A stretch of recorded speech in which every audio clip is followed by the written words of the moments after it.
Hello, my name is Lucas Schott, and today I'm going to talk about the relative lack of female executives at the upper echelon of American business. Every year, Fortune magazine releases a list of 500 largest companies by revenue, based on the data they've compiled over the previous year. These companies are then known as Fortune 500 companies. Of these 500 largest companies, only 32 of them, or 6.4%, had a female chief executive. Growing up as a male, I hate to admit that I never really had to think about many of the issues we've explored in this class. I think when an oppression doesn't touch you directly, it's easy not to see it.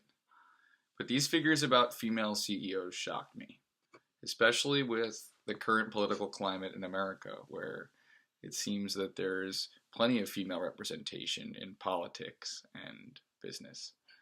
But the truth behind the numbers reveals that it's actually an extremely small percentage of women who penetrate to the really highest levels of business. It's also worth noting that if you look at the top 1% of earners in the United States, which are people who earn over $400,000 individually per year, only 11.5% of them are women. And although that's still a ridiculously low percentage, that's actually tripled over the last 30 years.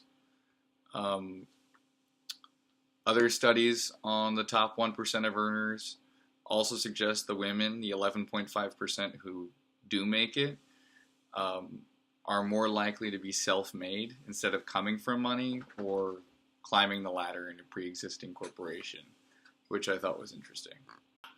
One way to combat this discrepancy might be to pass legislation that requires all corporations in the United States, especially those over a certain size, if you didn't want it to be all-encompassing, would have to basically do what every university already has to do and maintain a diverse body of people in terms of gender, race, sexual orientation, nationality, and things like that. Because if they weren't able to comply with that, maybe they would be fined, and that's really the only way that you could probably officiate any change. Of course, none of these statistics probably come as any surprise to most women. Most women in America probably feel this is pretty much the norm for them, that they have to fight for less, that they have to work harder and accept more rejection at work, or do 5 times what a man can do to get the same level of recognition and credit. So it's reflective of an overall systemic level of sexism in corporate America that has been in place, even to much worse levels in the not so distant past.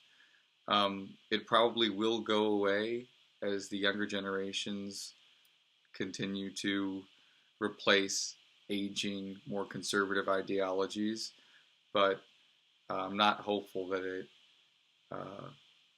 will be overnight. Of course, the fight is long and intense, and especially in parts of the world where they haven't even caught up to the levels of integration of women into their workforce that we have in the United States.